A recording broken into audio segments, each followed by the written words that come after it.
একটা জিনিস আপনি নিশ্চয়ই খেয়াল করেছেন যে নির্বাচন একদম ঘনিয়ে এসেছে।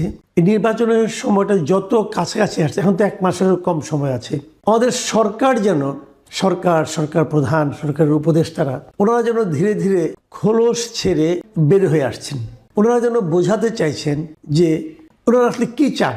ওনারা কেবল একটা নির্বাচনই চান না, এই নির্বাচনে কারা জয়ী হবে অথবা এই নির্বাচনে ভোটাররা কোন পক্ষে ভোট দেবে সেই ব্যাপারেও যেন কিছুটা নিজেদের আকাঙ্ক্ষার কথা প্রকাশ করতে চাচ্ছেন। আমরা ডক্টর ইউনূসের একটা বক্তব্য গতকাল উনি দিয়েছিলেন উচ্চশিক্ষা বিষয়ক একটা অনুষ্ঠানে।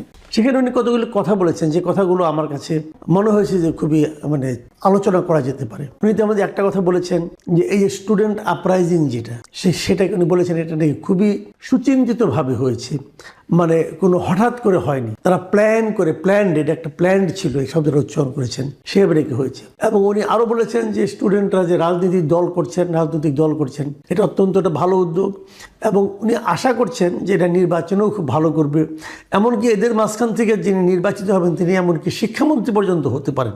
তার মানে উনি তো ওনার সরকারের অবস্থানটা অথবা ব্যক্তি হিসেবে ডক্টর ইউনূসের অবস্থানটা উনি ক্লিয়ার করে দিচ্ছেন।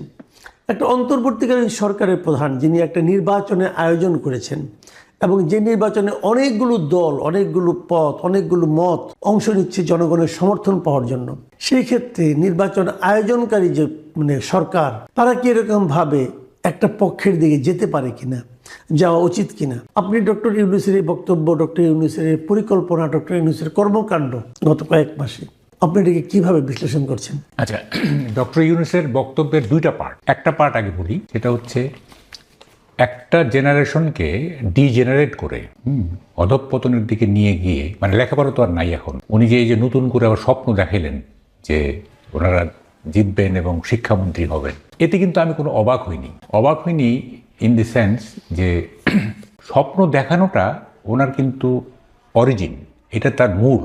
এবং আল কোরআনের একটা কথা আমার খুবই ভালো লাগে যে প্রতিটি বস্তুই তার মূলের দিকে প্রত্যাবৃত হয়, এবং ডক্টর ইউনূস মাঝে মাঝেই তার মূলের দিকে প্রত্যাবর্তন করছেন। সেটা কি? স্বপ্ন দেখানো।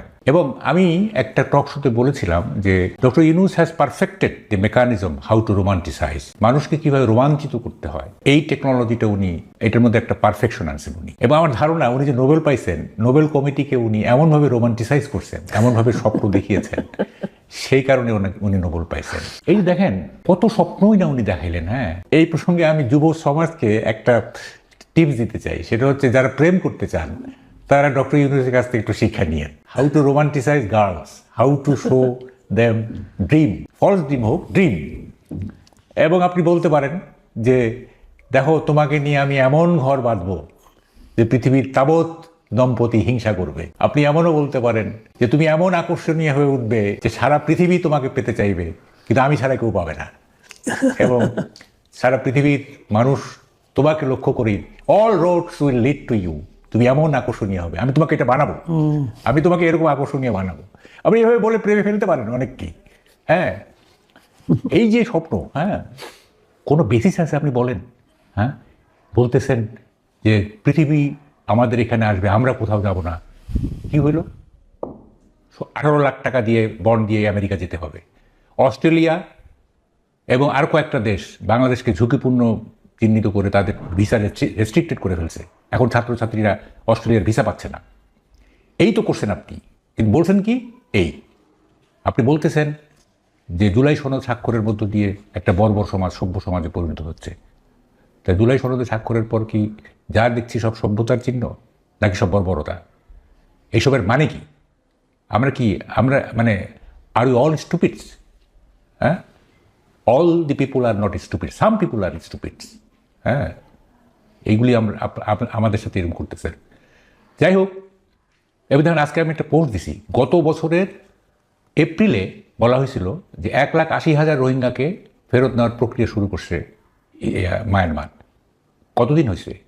উল্টা কি দেখতেছি, মায়ানমার সীমান্তে নানা রকম ঝামেলা। তো এইসব কথা না বললে কি হয় না? উনি না স্বপ্ন দেখানো ছাড়া ওনার আর কোনো যোগ্যতা নেই, আমি যা দেখতেছি তার কোনো যোগ্যতা, কারণ একটা কথার জাদু করেনি। হ্যাঁ, এবার সেকেন্ড পার্টে আসি। দেখেন,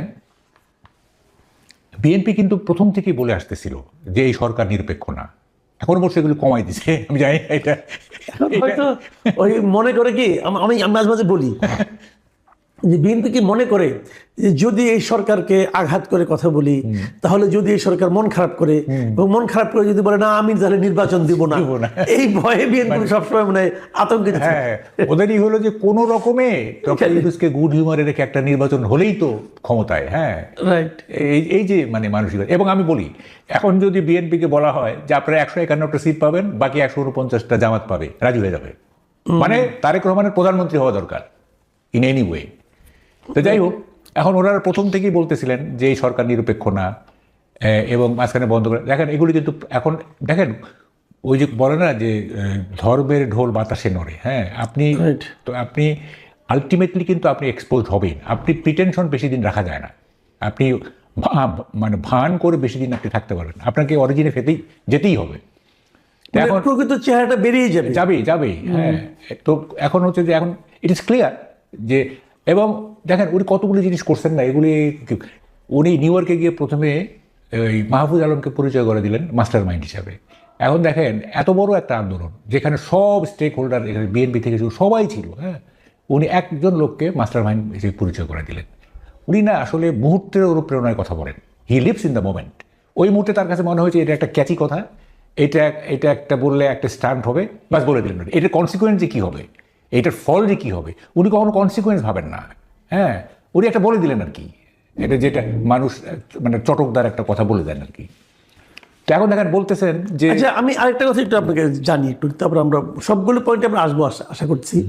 সেটা হলো যে নির্বাচনের পাশাপাশি আমাদের জাতির জন্য একটা প্রথমবারের মতো একটা উপহার এসেছে যে একই সঙ্গে নির্বাচনও হবে, গণভোটও হবে।